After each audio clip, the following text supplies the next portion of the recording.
안녕하세요. 쉽고 달콤한 초등생활에 오신 여러분 환영합니다. 지난 시간까지 선생님과 같이 5학년 1학기 사회를 PPT를 통해서 배웠는데 이번 시간부터는 디지털 교과서를 활용해 보도록 하겠어요. 디지털 교과서는 여러분들이 무료로 사용할 수 있는 아주 좋은 자료입니다. 여러분들 꼭 한번 활용해 보시길 바라겠어요. 오늘은 교과서 29쪽에서 35쪽까지의 내용입니다. 교과서 양이 살짝 많죠? 왜냐하면 이게 2시간 동안 배울 내용이에요. 원래는 학교에서 배우면 2차 시에 배울 내용이지만 선생님과 함께 빠르게 끝내보도록 하겠습니다. 오늘 배울 내용입니다. 29쪽에 나와 있습니다. 우리나라 산지, 하천, 평야, 해안에 자 4가지의 지형이 나오죠. 4가지 땅의 모습이 나옵니다. 그것의 무엇을 알아보자? 특징을 알아보도록 하겠습니다. 자 30쪽으로 빠르게 넘어가죠. 30쪽입니다. 여러분들 교과서에도 답이 나와 있겠지만 지금 여기는 나와 있지 않아요. 한번 일일이 한번 넣어 보도록 하죠. 위에 산맥부터 볼까요? 소백산맥, 낙림산맥, 태백산맥, 한경산맥, 마천년산맥. 자, 들어본 것도 있고 들어보지 않은 산맥도 있을 겁니다. 그 밑엔 강입니다. 영산강, 금강, 대동강, 한강, 낙동강. 역시 이것도 들어본 친구도 있고 안 들어본 친구도 있을 거예요. 하나하나 보도록 하죠. 자, 소백산맥은 이쪽으로 연결시키면 됩니다. 소백산맥. 네, 여기가 소백산맥이 될 것이고요. 그 다음에 낙림산맥이 있습니다. 낙림산맥 들어본 적이 없는 것 같죠? 예, 낙림산맥 이런 거는 북쪽에 있겠죠. 북쪽을 관통하고 있습니다. 가운데 북한 가운데를 관통하고 있는 게 낙림산맥이고요. 태백산맥 정말로 많이 들어봤죠. 태백산맥은 바로 북한에서부터 남한까지 넘어오는 그러한 긴 산맥입니다. 강원도에 주로 이렇게 들어가 있죠. 그 다음에 한경산맥, 이거 역시 들어본 적이 없어요. 들어본 적이 없으면 대부분 다 북쪽에 있는 산맥이 되겠죠. 그 다음에 마천년산맥 역시 북쪽에 있습니다. 자, 어느 산맥이 어디 있는지 대략만 알아두세요. 구태여 외울 필요는 없습니다. 그 다음에 영산강이라는 강입니다. 영산강은 주로 이 남부지방에 있거든요. 네, 여기 있는 게 바로 영산강이 됩니다. 그 다음에 금강입니다. 금강은 한번 들어본 적 있는 것 같아요. 금강의 옛날 이름은 호강입니다. 호강이라서 우리가 호서지방이나 호남지방 나눌 때 호강, 그 금강입니다. 그러니 대략 남부지방 이쯤에 있습니다. 그 다음에 대동강이죠. 대동강은 많이 들어봤지만 이거는 우리 남한에 있는 강이 아니라 북쪽에 있는 강입니다. 북쪽에 있는 강은 여기가 되겠죠. 한강은 많이 들어봤죠. 네, 서울을 관통하는, 경기도를 관통하는 강 한강입니다. 그 다음에 낙동강, 이 낙동강은 남부지방에서 매우 중요한 식수원이기도 합니다. 그래서 낙동강은 바로 이쪽 남쪽 지방 부산까지 연결되는 이 남부지방에 낙동강이 있는 것이죠.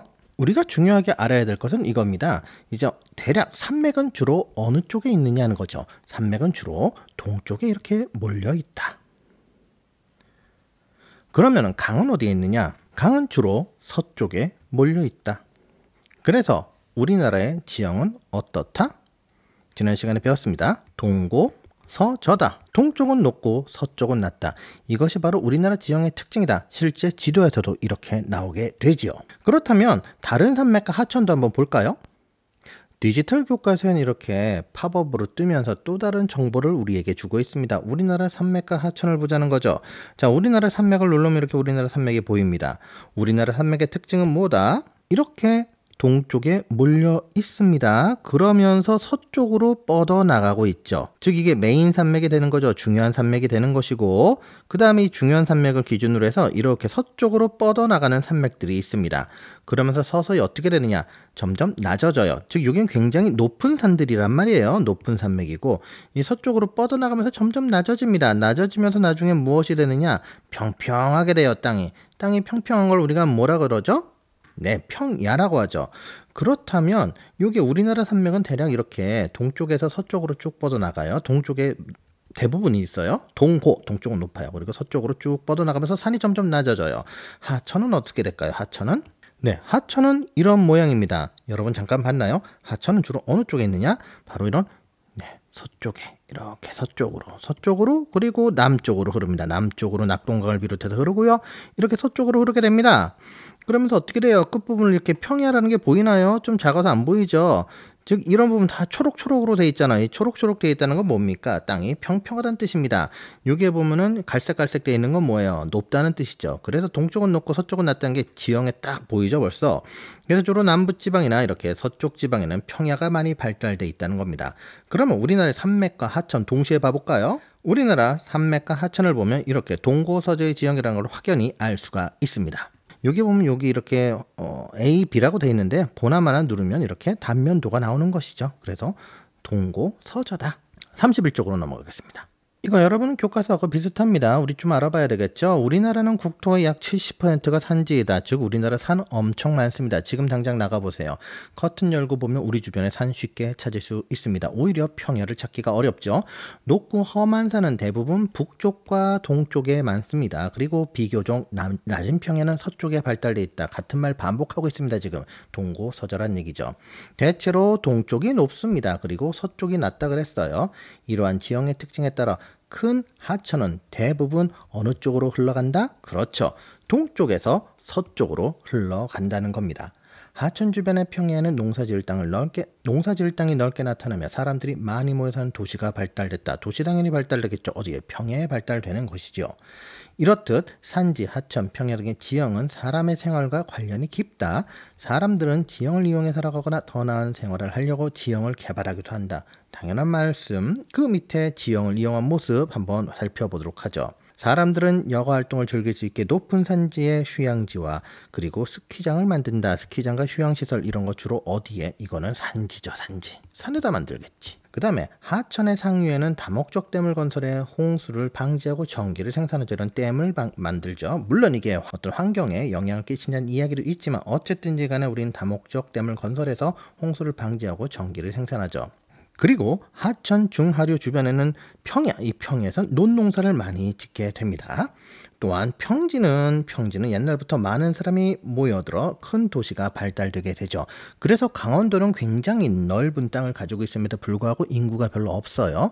우리 인구가 많이 사는 동네의 특징을 보면 주로 평지입니다. 여전히 평지에 사람들이 많이 몰려 살고 도시가 발달되게 되는 것이죠. 32쪽으로 넘어왔습니다. 32쪽에 보니까는 수요기는 인터넷에서 우리나라 해안 사진을 살펴봤습니다. 사진을 비교해보니 서해안, 동해안, 남해안의 모습이 서로 다르다는 걸 알 수 있었어요. 자, 우리 한번 동해안부터 가보도록 하죠. 동해안 보겠습니다. 네, 동해안 딱 보니까 어떻습니까? 이걸 우리가 뭐라 그러냐면 이런 걸 우리가 여기 해안선이라고 합니다. 해안선이 꽤나 단조롭습니다. 단조롭다는 얘기는 복잡하지 않다는 뜻이지요. 또 어떤 모양이냐? 이런 모양을 가지고 있습니다. 예, 어때요? 역시 단조롭죠? 예, 이렇게 굉장히 해안선이 단조롭다는 걸 알 수가 있습니다. 이것이 바로 동해안의 특징이에요. 그렇다면 반대쪽인 서해안을 한번 보도록 할까요? 자, 서해안인데, 서해안, 이 부분 뭡니까? 네, 이 부분이 이렇게 돼 있어요. 이런 걸 우리가 뭐라 그러냐면 이런 걸 이제 갯벌이라고도 하고 우리가 갯벌이라고 하는데 이렇게 뻘이 많습니다. 그리고 기본적으로 이렇게 섬이 좀 많은 편이죠. 이건 대표적인 뭐가 돼요? 갯벌이 되죠. 갯벌. 자, 갯벌이 있다는 것은 서해안은 깊이가 깊다, 얕다. 네, 깊지 않다는 겁니다. 그리고 해안선이 복잡하기 때문에 조석 간만의 차가 커요. 굉장히 어려운 말 썼어요, 선생님이. 조석 간만의 차가 크다는 얘기는 뭐냐? 밀물과 썰물의 차이가 크다는 거야. 밀물은 들어오는 물, 썰물은 나가는 물이죠. 들어오는 물과 나가는 물의 차이가 심하기 때문에 이렇게 뻘이 형성되게 됩니다. 네, 이런 식으로요. 그리고 해안선이 굉장히 복잡하다. 자, 남해안을 보도록 하죠. 남해안은 딱 보는 순간에 뭐가 많이 보입니까? 그렇죠. 엄청나게 많은 섬이 보입니다. 그래서 우리가 이제 다도해 하면 또 남해안이라고 하기도 하죠. 이렇게 섬이 많아요. 섬 계속 섬이 나옵니다. 즉 남해안의 특징은 뭐다? 남해안은 섬이 많다는 것입니다. 우리 33쪽을 보도록 할게요. 33쪽에 보면 뭐 해안선 따라 그려보고 우리나라 서해안, 동해안, 남해안의 특징을 써봅시다. 중요한 건 사실은 동해안, 서해안, 남해안의 특징을 써보는 겁니다. 그리고 여러분 지금 노트가 있다면 빨리 이거는 필기, 정리를 해야 됩니다. 서해안의 특징, 동해안의 특징, 남해안의 특징이요. 자, 한번 바로 보도록 하죠. 서해안의 특징입니다. 서해안의 특징은 바로 해안선이 복잡하다라는 겁니다. 딱 봐도 아마 그릴 때 굉장히 좀 짜증날 겁니다. 동해안은 굉장히 편해요. 해안선이 단조롭죠. 단조롭다는 건 단순하다는 얘기고요. 자, 남해안도 복잡한데 뭐가 많냐면 섬이 많다는 것이 바로 특징이에요. 이렇게 서해안, 동해안, 남해안 특징 정리해 주시기 바랍니다. 노트 있으면 바로 정리해 주세요. 그러면서 다시 한번 이렇게 정리를 해줍니다. 뒤에 똑같은 얘기 계속 반복되는 겁니다. 뭐냐? 해안이라는 것은 바다와 맞닿는 육지 부분으로 경치가 아름다운 곳이 많아 사람들이 즐겨 찾죠. 자, 동해안의 특징이 뭐라 그랬어요? 단순해요. 뭐가 단순해? 해안선이 단순하다 그랬죠. 그래서 뭐가 많아? 길게 뻗은 모래사장이 펼쳐진 곳이 많아요. 그래서 해수욕을 즐기려고 관광객들이 몰려듭니다. 자, 그 다음에 서해안은 뭐라 그랬습니까? 서해안은 굉장히 복잡하죠. 그러니까 밀물과 썰물의 차가 커. 선생님이 말했네요. 밀물과 썰물의 차가 커. 뭐가 있다? 갯벌이 발달돼 있다는 것이죠. 사람들은 갯벌에서 해산물이나 소금을 채취하기도 하고 갯벌을 간척해 농경지나 공업 용지로 사용하기도 한다. 간척이라는 것은 어떤 땅을 갖다 개발해 놓는 겁니다. 그래서 여기는 해안선이 복잡하니까 해안선 짧은 곳을 막아가지고 물을 빼낸 다음에 그곳을 이제 간척지, 예를 들어 농경지나 공업용지로 사용한다는 얘기죠. 남해안은요, 물이 깨끗해요. 물이 깨끗하고 파도가 잔잔해서 김, 조개류 등의 양식업이 발달돼 있습니다. 이렇듯 해안 지역은 배를 이용해 다른 곳으로 이동하기 편리해 항구 도시나 공업 도시가 발달하게 됩니다. 항구 도시 발달하는 게 이해가 되죠. 근데 공업 도시는 왜요? 라고 할 수도 있겠으나 여러분 항구 도시면 뭐가 들어옵니까? 네, 이렇게 큰 배가 들어와요. 배가 그냥 들어와요? 아니죠. 이 밑에 뭐 물건 같은 거 싣고 왔다 갔다 하겠죠. 그래서 공업 도시가 발달하게 되는 것입니다. 해안 지역을 이용하는 다양한 모습을 보도록 할게요. 서해안 뭐라 그랬어요? 서해안 같은 염전 있습니다. 이렇게 염전 있고요. 네, 이렇게 갯벌 있습니다. 갯벌 있고요. 그 다음에 항구 도시도 있습니다. 인천항, 우리나라 대표적인 항구 인천항, 부산항이 되겠죠. 그리고 평택항도 있기는 합니다. 선생님 집에서 가깝기도 하죠. 동해안 보겠습니다. 동해안은 역시 해수욕장이죠. 해수욕장, 항구 도시. 여러분 주로 그래서 동해안에 가서 해수욕하는 친구들 많아요. 물론 동해안 말고 남해안으로 해수욕하는 친구들도 있긴 하죠. 남해안은 주로 이렇게 양식장입니다. 바닷물이 깨끗하고요. 파도가 그렇게 심하게 치지 않아요. 그리고 섬들도 많아서 섬들이 약간 보호해주는 방파제 역할을 합니다. 그래서 이런 식으로 양식장이 많이 있습니다. 그리고 아까 전에 말한 항구도시 인천항과 더불어 부산항이 이렇게 있게 되고요.